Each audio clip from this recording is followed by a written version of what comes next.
Graça e paz, a gente vai voltar a estudar Atos 19, depois desse longo período estudando sobre avivamento. Acho que a última aula que tivemos em Atos foi no dia 19, sobre o capítulo 19, com o pastor Érico.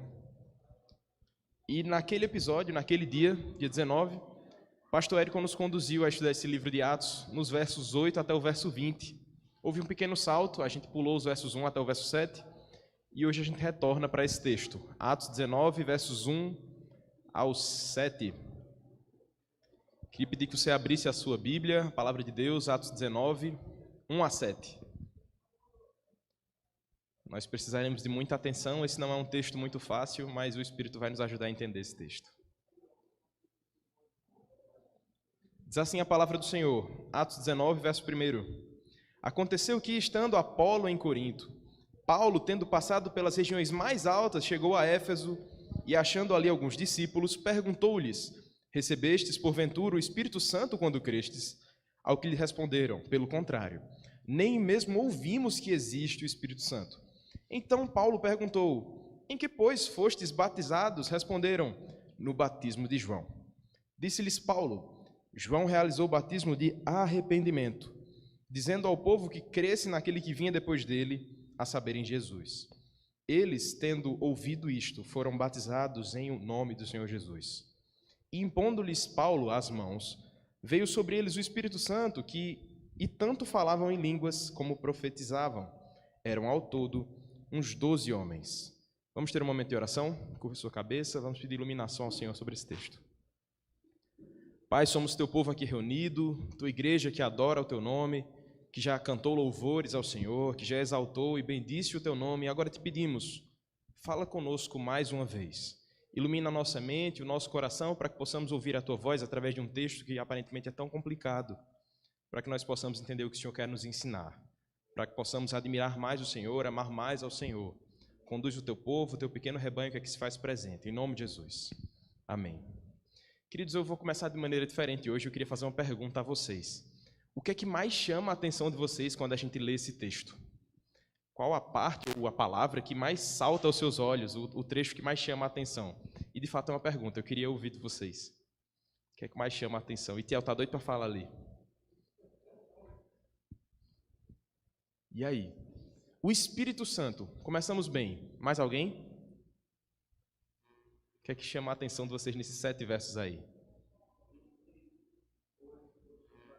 Em que, pois, fostes batizado? A pergunta, né? Massa. Mais alguém? Falavam em línguas. Uma irmã pentecostal se manifestou. Vamos lá. Outro. É Maria, viu? Estou brincando. Vamos lá. Mais gente. Falavam em línguas. Arrependendo todas as coisas que Jesus começou a fazer e a ensinar até o dia em que, depois de haver dado mandamentos por intermédio do Espírito Santo aos apóstolos que escolhera, foi elevado às alturas. Então Lucas, que é o autor de Atos, está dizendo que escreveu o Evangelho de Lucas para narrar aquilo que Jesus começou a fazer. Agora em Atos ele está narrando o que Jesus continuou a fazer. Então tanto em Lucas quanto em Atos o foco é o próprio Senhor Jesus Cristo. Então a gente deve olhar para esse texto que é aparentemente complexo, que tem aparentes polêmicas e dificuldades de compreensão, que vai falar sobre dons, profecia, cura, batismos diferentes, mas olhando para Cristo. Esse é o ponto central desse texto. Eles foram batizados em o nome do Senhor Jesus, como está escrito aí no verso 5º. Então eu peço que você, com muita atenção, com o espírito devocional, olhando para esse texto, você busque entender a obra de Cristo manifesta nesse texto. E por que eu digo isso? Porque há doutrinas na Escritura que talvez sejam um pouco complicadas de falar. Vamos pensar em uma? Vamos pensar em graça. Como é que você explica graça aos seus filhos? Talvez você tenha dito aquela frase mais rápida e mais óbvia possível. Você disse que graça é favor imerecido. E essa é uma boa definição. Talvez não a melhor, mas é uma boa definição. Mas o que isso quer dizer na prática para os seus filhos? Você chega e diz: filho, você tem que viver agradecendo a Deus pela graça dele. A graça de Deus é o favor imerecido. Aí o filho vai dizer: sim, pai, sim, mãe. Mas isso quer dizer o que na prática? Sabe, às vezes falta esse aspecto prático para que certos assuntos que são aparentemente complicados se tornem mais palpáveis, se tornem mais práticos. Então, o que está acontecendo aqui nesse texto é algo muito semelhante. Paulo chega para um grupo de discípulos, o texto vai dizer no verso 7 que eram 12 homens que estavam ali, um grupo de cerca de 12 homens. Ele vai falar sobre um tema complicado, ele vai falar sobre batismo, e aí surgem perguntas, batismo de João, batismo de Cristo, dom de línguas, profecia, mas Paulo tem uma só vontade aqui, que é enaltecer, engrandecer o nome de Jesus Cristo. E é isso que a gente vai buscar perceber. Então, para você que é pai, que é mãe, que é mestre, que é professor, que é pastor, que você ensina a um grupo de pessoas, ou se você não ensina publicamente a uma sala de aula, você ensina na sua casa aos seus filhos, ou você que é irmão mais velho, ensina ao seu irmão mais novo, esse texto aqui também é para você. O apóstolo Paulo, mesmo talvez sem querer, ele está nos ensinando alguns conselhos para os que ensinam. Ele está dando algumas lições para aqueles que estão ensinando como mestres, como educadores, dentro da igreja. Então, eu queria destacar aqui para vocês 3 atitudes, 3 ações, 3 condições que nós devemos ter quando formos ensinar as pessoas. Quando estivermos diante de alguém, seja um filho, seja um amigo, um colega de trabalho, quando você for ensinar alguém, esse texto nos mostra atitudes que devemos ter ao ensinar. Então, para que a gente possa olhar para esse texto com um olhar um pouco mais rigoroso, eu preciso que você volte seus olhos novamente para o capítulo 18. Se eu não me engano, foi com o presbítero Itiel que nós tivemos essa aula no capítulo 18. Lá no capítulo 18, a gente vai ouvir sobre Apolo, um homem que pregava o evangelho, que tinha muita teologia, que tinha muita habilidade, ele pregava muito bem, mas faltava alguma coisa na mensagem dele. E aí 2 pessoas aparecem na história, Priscila e Áquila, e vão ensinar essa coisa que estava faltando para Apolo. E essa coisa, essa pequena coisa que estava faltando, era Cristo na mensagem. Apolo ele tinha um efeito mais voltado para a velha aliança. Ele pregava o arrependimento, assim como João Batista, ele anunciava esse arrependimento, mas ainda faltava aquele aspecto da graça, do batismo que há em Cristo, da nova aliança. Então Apolo, naquele capítulo 18, ele aprende sobre essa mensagem, vira um grande anunciador, vira um grande profeta, em outras palavras, da mensagem de Cristo. E o que está acontecendo aqui no capítulo 19 é bem parecido. A gente está vendo pessoas que, assim como Apolo, têm essa dificuldade. Têm uma boa teologia, têm uma fé sincera, mas ainda não entendem o básico, não entendem certamente o princípio da mensagem de Cristo, uma mensagem que ainda não era muito cristocêntrica. Então, aqui a gente chega de novo ao capítulo 19, que não está mais falando sobre Apolo, embora no primeiro verso você vai ver o nome dele, o foco não é mais Apolo, e sim Paulo, que chegou depois da sua viagem com Barnabé, na segunda viagem lá, e ele chega agora em Éfeso. E o que é interessante, o que é que ele veio buscar aqui em Éfeso, a gente vai ver no primeiro verso desse texto. Então, para que você possa entender de modo mais didático, 3 conselhos para os que ensinam, ou seja, pais, professores, mestres, pastores, 3 conselhos aos que ensinam. O primeiro conselho é conheça. Esse conselho está meio que manifesto nos versos 1 e no verso 7 desse texto. O verso 1 vai dizer: aconteceu que, estando Apolo em Corinto, Paulo, tendo passado pelas regiões mais altas, chegou a Éfeso e achando ali alguns discípulos. Ele começa o texto falando sobre regiões mais altas. Essas regiões mais altas provavelmente eram a área da Galácia e da Frígia. E o que é que isso importa para a gente? Importa saber que nessa região, Paulo já tinha passado antes. Nessa região ele já tinha plantado, talvez, organizado algumas igrejas. Ele passou com Barnabé na sua primeira viagem missionária pela região da Galácia e da Frígia. E o que é que ele foi buscar ali? Provavelmente ele foi visitar suas congregações amadas. Ele foi dar uma volta por Pedra d'Água, Sítio Bento, Cabedelo. Era mais ou menos isso aqui que estava acontecendo. Ele passa naquelas congregações depois de tanto tempo, para visitar os irmãos que ele tinha começado a ensinar, para visitar a igreja que talvez ele tivesse plantado. E ali você encontrava talvez a congregação de Derbe, de Icônio, de Listra e de Antioquia da Pisídia. Paulo estava visitando de fato esses irmãos. E o que é que isso nos mostra? Que ele dedicava tempo. Ele buscava intencionalmente voltar e visitar os seus irmãos. Ele não se contentou, já plantei lá Pedra d'Água, já botei o evangelho ali, pronto, agora o evangelho caminha sozinho, já fiz minha parte, lavei minhas mãos. Não é isso que está acontecendo. Ele volta para aquela região, a região de Éfeso, as regiões mais altas, para poder novamente estar com os seus irmãos. O que isso quer dizer na prática para cada um de nós? Devemos conhecer o nosso público. Se você ensina, mesmo que seja para os seus filhos, você deve conhecer os seus filhos, dedicar tempo a ouvir as suas dúvidas, a estar perto das suas necessidades, saber o que é que eles têm aprendido, assim como Paulo está fazendo. Ele vai visitar novamente seus irmãos. Ele era intencional em se relacionar. E relacionamento, como provavelmente os professores sabem muito mais do que eu aqui, relacionamento é crucial para o ensino. Quanto mais você se aproxima do seu aluno, quanto mais você se aproxima do seu ouvinte, mais fácil, mais eficaz será a sua transmissão da mensagem. mais fácil será ele aprender o que você está querendo ensinar, e mais provavelmente aquela mensagem vai ficar no seu coração de maneira sólida. E é isso que acontece. Ele passa as regiões mais altas e chega a Éfeso, ainda no verso 1.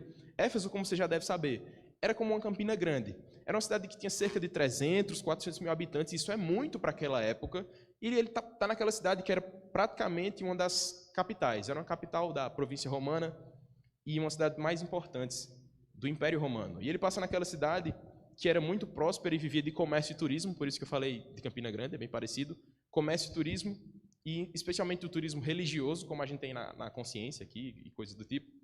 E lá ele encontra um grupo de discípulos.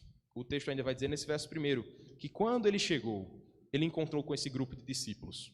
E o texto não deixa específico de quem? Discípulos dele, discípulos de Apolo, discípulos de João. Na verdade, ele vai falar um pouco mais sobre João, um pouco mais à frente, mas não disse se eram velhos amigos, se Paulo conhecia pelo nome, se quem eram esses discípulos, mas o texto diz que eram pessoas que Paulo tinha a mesma fé em comum.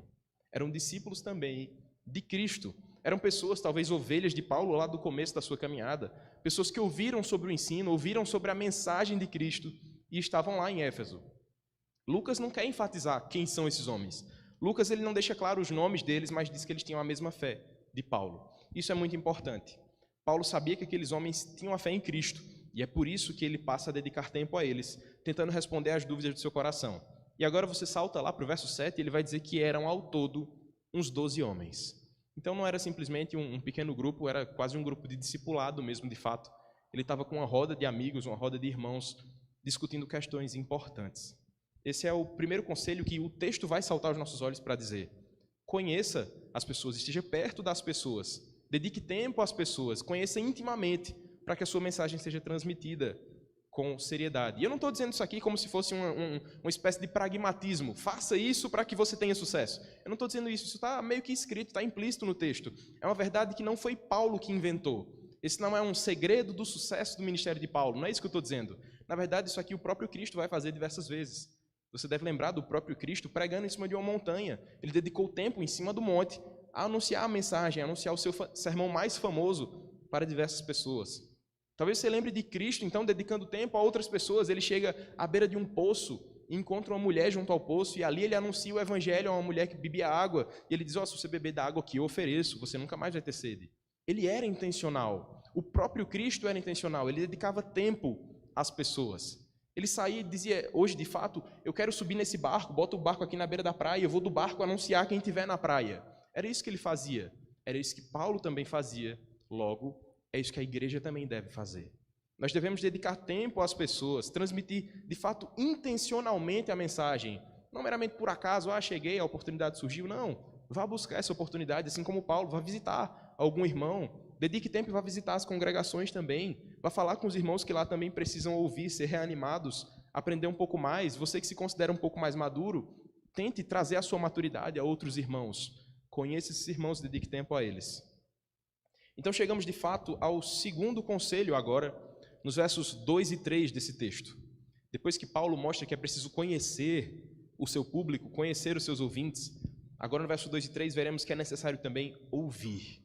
E eu sei que parece até complexo, porque ele começa, eu falei ouvir e ele começa fazendo uma pergunta, mas o foco está no que ele vai fazer com a resposta. Olha para os versos 2 e 3, ele diz, perguntou-lhes, recebestes porventura o Espírito Santo quando crestes? Ao que lhe responderam, pelo contrário, nem mesmo ouvimos que existe o Espírito Santo. Então, Paulo perguntou, em que, pois, fostes batizados? Responderam, no batismo de João. Esse talvez seja um texto muito difícil. A nossa tradução, ela já torna um pouco difícil a nossa compreensão. Porque Paulo faz uma pergunta, dizendo que perguntando, vocês receberam o Espírito Santo? E eles dizem, nem mesmo sabemos que existia um Espírito Santo. E se você tem um mínimo contato com a Bíblia, isso vai soar um pouco estranho aos seus ouvidos. Se o povo lá no Antigo Testamento já sabia que viria um Espírito Santo, já tinha a promessa nos profetas menores dizendo que quando viesse a consumação dos tempos, seria derramado o Espírito, de modo que até as crianças, os jovens profetizariam. Como é que esse povo agora no Novo Testamento, no capítulo 19 de Atos, já passou por Pentecostes, já passou por tudo, eles ainda nem sabem que existe o Espírito? É um problema da nossa tradução, de fato. Talvez a gente precise voltar um pouco para o grego, e eu não estou aqui para mostrar o que eu aprendi no seminário, o grego vai ficar sendo grego e por aí vai. Mas uma tradução mais ajustada desse texto talvez seria o seguinte: vocês receberam o Espírito Santo quando creram? Seria essa a adaptação, e eu não fui eu que traduzi, essa é uma tradução do próprio João Calvino, por isso que eu disse que eu vou usar a dele, não a minha. E ele vai dizer isso, uma tradução mais ajustada seria: vocês receberam o Espírito Santo depois de terem crido? Essa é uma pergunta que Paulo faz. E a resposta continua sendo uma dúvida, continua sendo incógnita para a gente. Eles vão dizer: nem mesmo sabemos que existe o Espírito Santo. Então, como é que esse pessoal estava na igreja? Como é que esse pessoal tinha fé? Como é que esse pessoal participava, talvez, das liturgias da época e ficava dizendo: nem sei que existe um Espírito Santo? Você provavelmente já chegou na igreja sabendo da existência do Espírito Santo. Ou se você não chegou sabendo, talvez no primeiro culto, no segundo, você já tenha ouvido falar sobre Deus Pai, Filho e Espírito Santo. E como esses irmãos vêm ter essa dúvida? Isso soa um pouco estranho até quando você olha para outros textos da Bíblia. Se você olhar para Romanos 8:9, vai dizer assim: vós, porém, não estáis na carne, mas no Espírito, se de fato o Espírito de Deus habita em vós. E se alguém não tem o Espírito de Cristo, esse tal não é dele.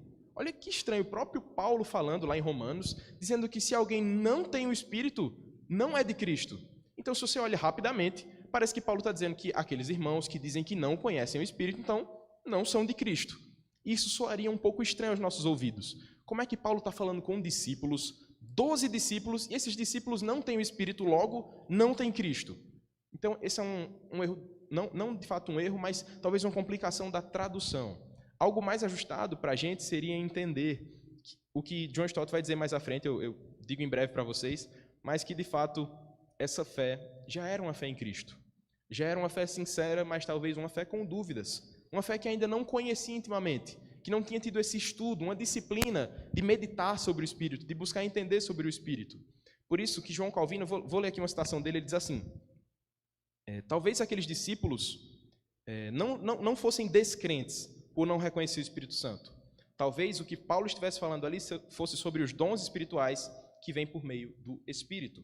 É isso que João Calvino vai dizer. Ele acredita que Paulo faz uma pergunta não sobre a fé salvadora que vem do Espírito, porque Paulo acreditava que aqueles homens tinham fé salvadora, mas era como se Paulo estivesse perguntando em outras palavras: e aí, vocês já receberam os dons do Espírito? Algum de vocês cura? Algum de vocês diz profecias? Algum de vocês faz milagres? Aí aqueles homens respondem: não sabia nem que o Espírito já tinha vindo. Olha como muda a frase. Não é eu não sabia que o Espírito não existe, porque o verbo existir no grego ele também tem esse sentido de ou de veio. Então a dúvida deles é mais nesse sentido. Nós não sabíamos que o Espírito Santo já tinha vindo, como foi dito nas profecias do Antigo Testamento e como foi dito pelo próprio João. Esse texto vai dizer que esses homens eram discípulos de João. A gente vai ver isso nos próximos versos. Então, se eles eram discípulos de João, eles deviam lembrar do que João falava. João dizia assim: o meu batismo é com água, mas vem depois de mim aquele que vai batizar vocês com fogo e pelo Espírito. Então eles já sabiam da promessa, eles sabiam que viria o Espírito, mas talvez esses homens não tivessem participado lá da mesa, lá em Pentecostes, não tivessem visto aquele mover que houve naquele dia, lá no começo do livro de Atos. Então, de fato, eram pessoas que não estavam cientes de que o Espírito Santo já havia sido derramado, de que o Espírito Santo já tinha vindo sobre a igreja, sobre o povo de Deus. Então, essa resposta, que aparentemente é tão estranha, ela pode ser melhor entendida dessa maneira. Aqueles homens não duvidavam da existência do Espírito. Não é que eles não sabiam que existe o Espírito Santo, mas que eles não sabiam que já tinha sido chegado, que já tinha sido entregue o Espírito de Deus sobre os homens, sobre a igreja, porque o próprio Cristo havia anunciado. O próprio Cristo tinha dito: vem depois de mim aquele que será o Consolador, e esse ficará com vocês todos os dias. E é isso que é anunciado, tanto por Cristo, quanto pelo próprio João Batista, quanto pelos profetas. Haveria de vir o Espírito, e o Espírito veio e estava com a igreja. Então, como é que fica a situação? Essa explicação, novamente, vai depender do grego, que é essa tradução: nós nem mesmo ficamos sabendo que já veio o Espírito Santo. Então, onde você lê aí, nem sabemos que existe o Espírito Santo, entenda dessa maneira: nós nem sabemos que o Espírito Santo já veio. Nem recebemos, nem sabemos que o Espírito Santo já veio, conforme as promessas antigas. John Stott, quando ele comenta esse texto, talvez ele mate a charada. Ele diz assim: a interpretação mais provável é de que, apesar daqueles homens terem ouvido as profecias de João, eles não sabiam se já haviam se cumprido ou não. Ali estava um grupo de 12 homens que não participou de Pentecostes, lá no começo de Atos. Essa é a mensagem que John Stott traduz. Então, aqueles homens talvez só tivessem dúvidas na sua fé. Esse é o ponto alto desse texto. Então, o que é que Paulo faz aqui nessa situação? Depois de fazer a pergunta, o que é que ele está trazendo àqueles homens? O que é que ele está trazendo de lição para nós? Precisamos ouvir. Muitas vezes os nossos irmãos, os nossos filhos, os nossos companheiros de trabalho, de estudo, têm uma fé sincera. Muitas vezes eles buscam entender sobre o Evangelho, mas às vezes a sua fé ainda é cheia de dúvidas. Às vezes a sua fé ainda não é tão madura quanto a sua. Você que já tem 30 anos de igreja, 20 anos de igreja, talvez já entenda muito mais fácil. Você sabe falar o que o Espírito faz, o que é que o Espírito não faz, o que é que vem de Deus, o que é que não vem de Deus. Mas talvez um novo convertido, um discípulo recente, uma pessoa que ainda está caminhando no começo da sua jornada, talvez ainda tenha muitas dúvidas sinceras. E você precisa ser esse apoio, que ouve com atenção, que ouve com carinho para buscar responder, de fato, com amor e compaixão. E aí você olha no verso 3, e a pergunta volta a mudar de sentido. Paulo pergunta novamente: em que, pois, fostes batizados? E eles respondem de maneira bem sucinta: no batismo de João. Paulo, que talvez seja o maior doutrinador do cristianismo, ele responde com muita compaixão. Ele faz uma pergunta com muita compaixão. Aqueles discípulos respondem no batismo de João, de maneira bem sucinta, de maneira bem rápida. E Matthew Henry, ele responde o seguinte: aqueles discípulos diziam ter fé em Cristo. Provavelmente eles tinham uma fé sincera e criam em Jesus Cristo como Messias, mas ainda estavam engatinhando nas primeiras coisas. Eles não sabiam o básico das classes da escola de Cristo. Então esse é o segundo conselho que nós temos aqui. Ouça, esteja pronto a ouvir, antes mesmo do que falar. Talvez você precise, como Paulo, fazer uma questão de sondagem. Talvez você faça uma pergunta, como o apóstolo fez, para entender qual o nível dos seus filhos, se ele já tem entendido a fé. Talvez você pergunte na sua classe que você ensina, ou talvez no seu grupo de trabalho, no seu grupo de discipulado, aqui temos alguns discipuladores. Talvez você precise fazer perguntas norteadoras assim, mas esteja com os ouvidos prontos para ouvir. Ouvir assim como estar perto, assim como conhecer, vai permitir que a gente saiba quais são as reais necessidades dos nossos ouvintes. Ouvir, de fato, a gente nos ajuda a entender as reais dúvidas. E o que isso nos ensina na prática? O que é que isso quer dizer no cotidiano para você? Quer dizer que nem sempre você precisa trazer todo o seu arcabouço teológico. Nem sempre você precisa trazer todos os livros que você leu e mostrar tudo de uma vez só. Talvez se você trouxer todo o seu conhecimento de uma vez só, você vai assustar mais do que ajudar. Se você trouxer todo o seu rebuscado conhecimento de teologia, talvez você assuste mais seus filhos do que eles precisavam. Talvez eles só tenham uma pergunta simples, rapidinha, bobinha, e você venha com muito conhecimento, que eles fiquem com mais dúvida do que eles vieram antes. Às vezes o que a gente precisa de fato é ouvir qual a necessidade do povo de Deus, para que a gente possa alimentar. Você não precisa trazer todas as panelas que você usou na cozinha para cima da mesa. Você não bota todas as panelas. Você traz talvez uma ou duas que sejam mais pesadas, mais necessárias, mas você traz dentro dos potinhos bem organizados, para que eles peguem somente o necessário. Isso se aplica à educação dos seus filhos. Isso se aplica à educação da igreja. É isso que os pastores, os presbíteros tentam fazer conosco semana após semana.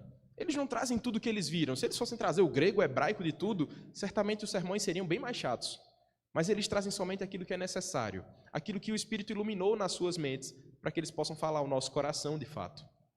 E é isso que você deve buscar também, fazer aos seus filhos. É isso que Paulo faz também no último momento desse texto, nos versos 4 ao verso 6. Ele de fato demonstra esse ensino com amor.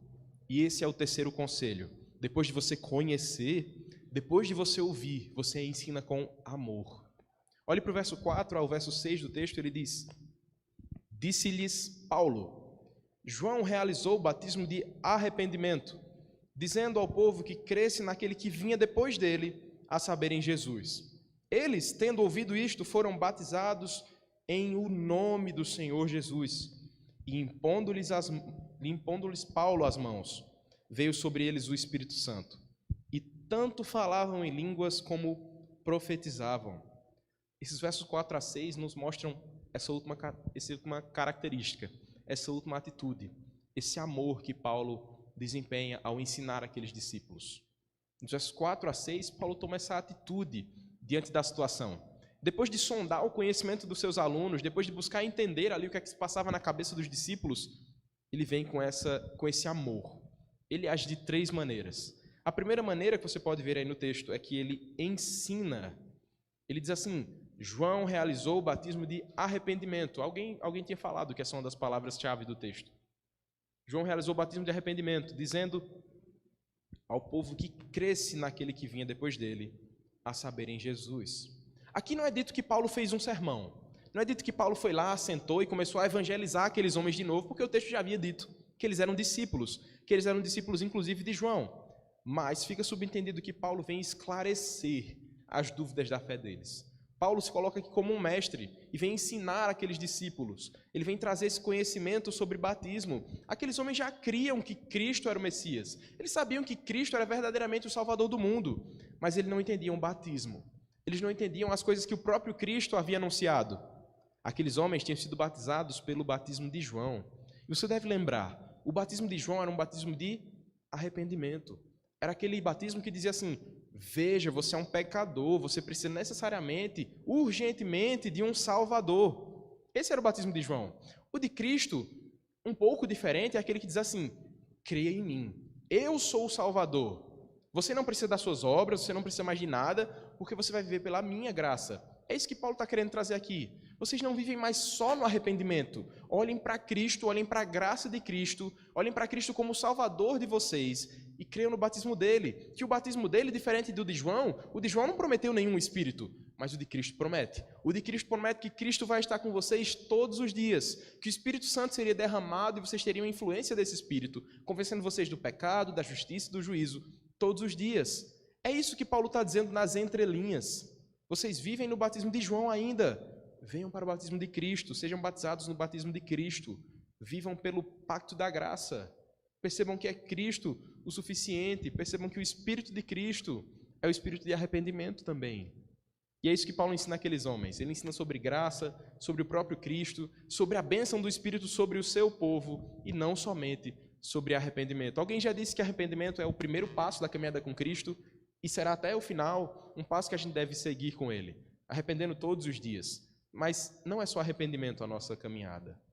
É aprender sobre Cristo, é aprender de Cristo, é aprender com Cristo todos os dias.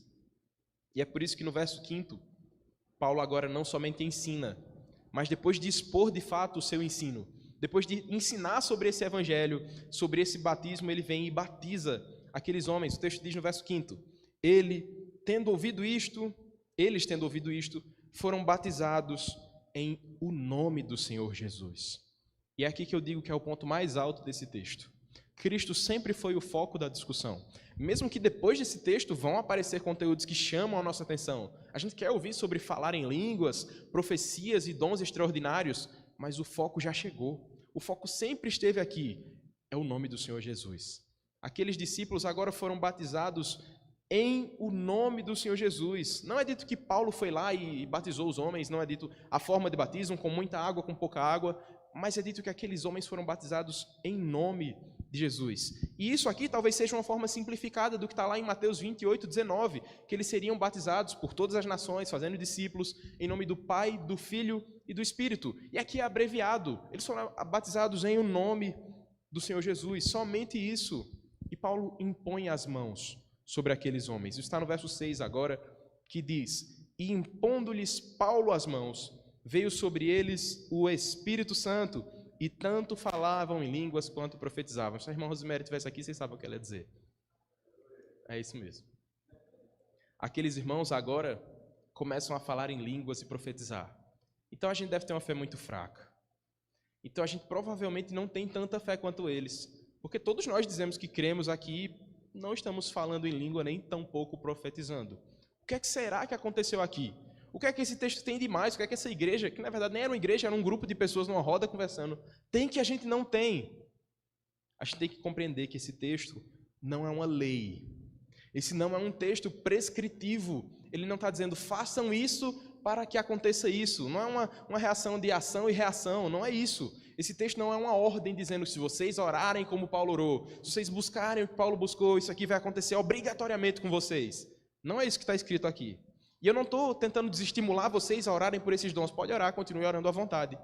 Mas esse texto é uma narrativa. É uma narração de uma história. Lucas está trazendo para a gente um registro histórico do que aconteceu. Sabe aquele filme que diz assim, não sei, só sei que foi assim? Pronto. É o que está acontecendo aqui. Lucas narra a história e diz, Paulo foi lá, conversou com aquele grupo, e isso aconteceu. Lucas não está se propondo aqui a tirar suas dúvidas mais íntimas sobre falar em línguas. Talvez você já tenha orado muito pedindo a Deus para te deixar falar em línguas, e talvez seja um pedido sincero do seu coração. Mas eu quero te dizer que aqui estamos falando de um período apostólico, de fato. Aqueles homens estavam com os apóstolos, estavam com o próprio Paulo no seu meio, pessoas que tinham, de fato, recebido o Espírito Santo lá em Pentecostes. Por isso, você vai ler em outros textos que até os lenços de Paulo faziam milagres. Você vai ler sobre tanta gente que expulsou demônios, curou e fazia grandes coisas. Eram dons extraordinários. Era um período extraordinário. A igreja, de fato, precisava desses dons para que hoje a gente olhasse para trás e dissesse, nossa, como aconteceu muita coisa extraordinária. É por isso que a gente não pode esperar necessariamente que quando orarmos, que quando pedirmos a Deus, essas coisas vão de fato acontecer. Deus pode fazer. Ele tem seus meios, ele pode dotar você com muitos dons e talentos, mas de fato isso aqui é um registro histórico.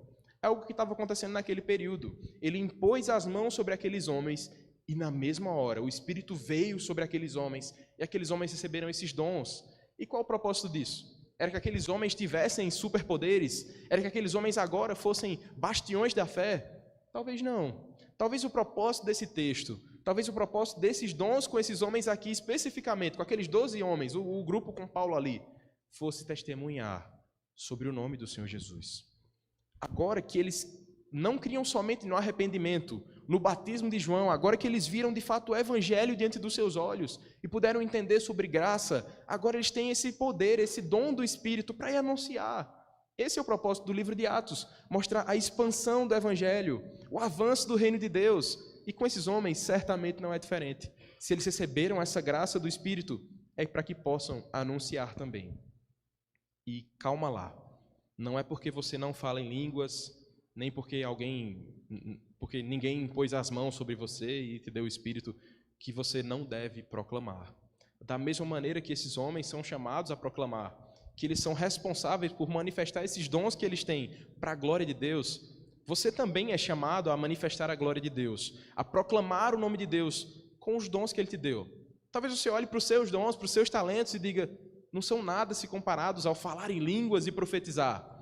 Mas certamente Deus tem te dado esses dons. Ele tem te dado esses talentos, essas virtudes que você tem, para que você também possa proclamar as virtudes daquele que te chamou das trevas para a sua maravilhosa luz. Ele tem te dado os seus pequenos talentos, seja um talento com ensino, com arte, com música, cuidando de crianças, seja lá o que for, o talento que você tem, seja a sua profissão lá fora, tudo isso deve ser usado para a glória dele. Tudo isso é equivalente ao que está acontecendo aqui. Não é porque você não fala em línguas que você não proclama. Você tem que proclamar da mesma maneira. Nós somos chamados a trabalhar por Cristo, para a glória de Cristo, manifestando Cristo a esse mundo de trevas. E esse é o último ensino que esse texto vai nos trazer. Depois que você conhece o seu público, que você busca entender a quem você está se dirigindo, sejam filhos, colegas de trabalho, por aí vai. Você escuta as suas dúvidas sinceras. E agora você ama, você demonstra esse amor, amor de cruz, ao ensinar. Imagina como seria estranho se você que já está há 20, 30 anos dentro de uma igreja e ainda tem algumas dúvidas, talvez você ainda não entenda muito bem essa questão dos dons, se já foi embora, se ainda tem, se ainda alguém pode curar hoje, se a oração do pastor Érico e o pastor Flávio botando nas mãos tem mais poder que a sua, talvez você tenha muitas dúvidas. Imagina como seria estranho se eles mesmos vêm a esse púlpito e começam a dar tapas gratuitos, dizendo assim, isso aqui é um absurdo, vocês têm 40 anos de igreja e ainda não entendem isso. Aqui estava o apóstolo Paulo, um homem que sabia muito de doutrina, que escreveu muitas cartas à igreja, talvez a mais densa seja Romanos, e ele não faz isso com esses homens. Ele não usa da sua autoridade apostólica para envergonhar aqueles homens, para dizer como é que vocês dizem que são discípulos e não entendem isso. Ele não faz isso. O que é que ele age? O que é que ele faz? Ele age com amor. Essa deve ser também a nossa conduta. Se você se considera maduro na fé, se você se considera uma pessoa que tem um vasto conhecimento teológico, que ele seja transmitido com amor, para quem te ouve, não se sentir humilhado, dizendo, nossa, eu sou um verme e não entendo nada do Evangelho. Talvez ele já se sinta assim naturalmente. O seu trabalho é com amor erguer o que está desvalido, é com amor trazer luz ao que está vivendo em escuridão. Essa é a nossa missão. Essa é a missão dos mais velhos, os anciãos da igreja, os que têm mais experiência, os que têm maior jornada no evangelho, têm esse peso sobre suas costas. Ensinar os mais novos, ensinar os que são neófitos na fé, ensinar aqueles que tanto têm dúvidas, ensinar com o amor de Cristo, com muito carinho. Assim como Paulo estava ensinando aqui aqueles irmãos. Ele dá uma aula sobre batismo, sobre fé, sobre dons, assim também tem que ser conosco. Aqui a gente está vendo um episódio que é meio que um mini Pentecostes fora de época, né? Um Pentecostes fora de período aqui. E Paulo faz com todo carinho, com todo amor. E eu quero te fazer uma pergunta. Quem é que você tem recebido como aluno? Quem é que o Senhor tem te dado a oportunidade de ensinar? Você já parou para olhar para os seus filhos como esses alunos? Você que trabalha com contato com pessoas, talvez tenha funcionários no seu quadro de funcionários, uma equipe ao seu redor. Você já parou para pensar que talvez esses sejam os alunos que Deus tem te dado? O verso 7 fala sobre um grupo de 12 pessoas. Já tem parado para pensar que talvez Deus tenha te dado algumas pessoas para você cuidar nesse sentido também? Talvez você, do seu grupo, seja aquele que tem mais maturidade, seja talvez aquele que tem mais a fornecer aos outros. E você talvez esteja meio desatento, sem perceber as dúvidas daquele coração sofrido. Sem perceber que talvez seu filho não entenda a Bíblia como você entende ainda. E você precisa dedicar esse tempo. Você precisa estar perto, conhecendo os seus alunos, conhecendo os seus filhos. Talvez o seu aluno seja a sua esposa. Talvez o seu aluno seja o seu marido, que tanto anda com a fé cambaleando, que anda com a fé meio incerta. Você precisa conhecer. Você precisa estar perto para poder ensinar na medida do possível. Seus amigos na universidade, no trabalho, talvez na própria igreja. A gente tem que estar com esse coração apto a ensinar. Um coração cheio de amor, para transmitir esse amor no falar, para que o seu ensino lembre o ensino do próprio Cristo. Nós precisamos ensinar em amor como Cristo amou, em amor para a glória de Cristo, em amor por causa de Cristo, tudo que Ele fez. Então, diferente dos sermões naturais aqui, eu não vou encerrar com algumas aplicações.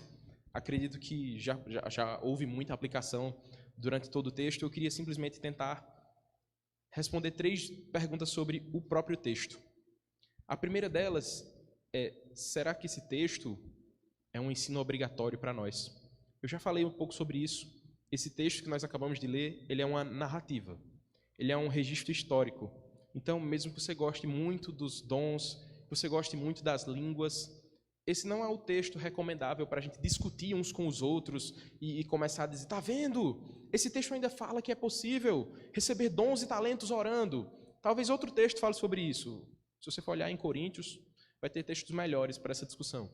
Mas esse não é um texto necessariamente doutrinário sobre batismo. Esse não é necessariamente um texto doutrinário sobre os dons do Espírito. Esse é um texto narrativo, devemos entender isso, para que a gente não busque discussões onde não tem. Paulo não está discutindo aqui se existem dons, se não existem. Ele está ensinando sobre Cristo com muito amor. Segundo, completando o que eu acabei de falar, apesar do texto ser uma narrativa, o mesmo texto não te proíbe a orar sobre dons. Se você busca esse conteúdo, se você busca ter mais intimidade com Deus, se você busca de fato exercer dons do Espírito, se você tem buscado: Senhor, dá-me dons para que eu possa anunciar nesse mundo a tua glória, esse texto vai te mostrar que é possível também estar buscando intimidade com Deus. Talvez você olhe para esse texto com um aspecto mais devocional e diga: Senhor, eu quero ter essa fé aqui que Paulo está falando. Senhor, eu quero viver pelo Espírito. Senhor, me ajuda a manifestar nesse mundo, como esses 12 homens, que eu possa transmitir o teu reino, anunciar o teu reino com amor. A gente tem que pedir essa mesma fé dos discípulos, a mesma fé de Paulo. É algo que esse texto também nos ensina. E terceiro e último, podemos sim aprender com esse texto.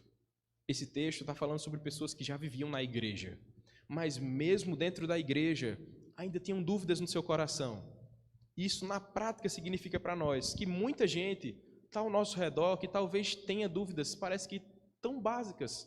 Há pessoas em nosso meio que talvez ainda não entendam coisas muito simples lá do começo da caminhada. E o que é que isso diz para nós? Devemos estar atentos para fortalecer uns aos outros, para ensinar uns aos outros, para que como um corpo só todos possamos crescer de maneira parecida em Cristo. para que todos busquemos esse crescimento em maturidade, amando ao Senhor, conhecendo ao Senhor, aprendendo de Cristo, não simplesmente julgando uns aos outros, dizendo, tá vendo, pastor Érico nem entende isso. Não, se ele não entende, vá lá e ensine, vá lá e traga essa mensagem com amor, vá lá e tire essas dúvidas com muita sabedoria. Não fique brigando pela forma do batismo, se usa 1 litro de água ou 10 litros de água. Busque anunciar Cristo, que é o cerne do batismo. Veja que o texto fala sobre isso. Ele diz, vocês foram batizados em quem? João? Ele vai dizer, não, mas é em nome de Cristo, em nome do Senhor Jesus. Esse é o cerne da questão. Então, que você possa ensinar com amor também aos que tanto têm dúvidas. Então, concluindo, devemos entender que todo o foco da igreja, de cada pessoa, de cada um dos irmãos, assim como Paulo, deve ter esse foco, anunciar Jesus Cristo. Levar pessoas que talvez demonstrem certa imaturidade na caminhada, a maturidade na fé. Essa é a nossa missão.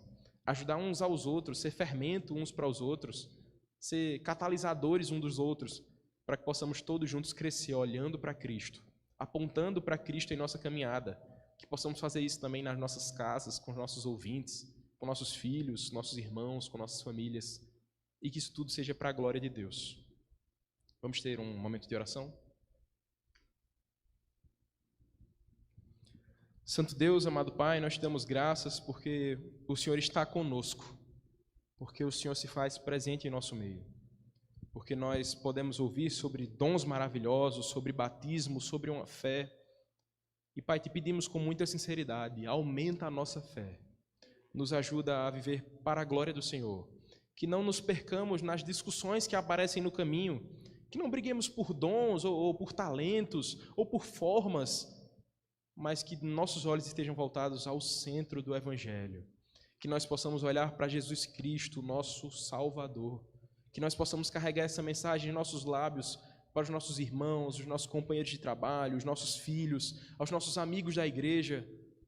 Pai, que essa mensagem ande conosco em todos os lugares, em todo o tempo, para que seja nas regiões mais altas, seja em Éfeso, Corinto, onde o Senhor nos colocar, que nós possamos anunciar esse reino, possamos anunciar esse rei, anunciar essa maravilhosa graça e grande salvação que recebemos por meio de Cristo. Nós te pedimos isso sabendo que o Senhor é galardoador dos que o buscam, pedindo que o Senhor nos cuide como igreja para que possamos todos amadurecer, olhando para o Senhor. Em nome de Jesus. Amém.